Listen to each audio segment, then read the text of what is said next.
Hey friends, if you wish to hide name and email address on Windows login screen, then please watch this video. I will guide you through the process. Right click on the start button, select settings from the menu, go to the accounts tab on the list on the left hand side.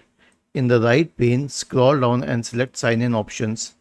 Okay, now you can sign in. Scroll down and there's an option here which says show account details such as my email address on the sign in screen. If this is turned on, it will show the details on the login screen. If it is turned off, it will not show the email address or your name on the login screen. So if you don't want that, then just turn this off and the details will be removed.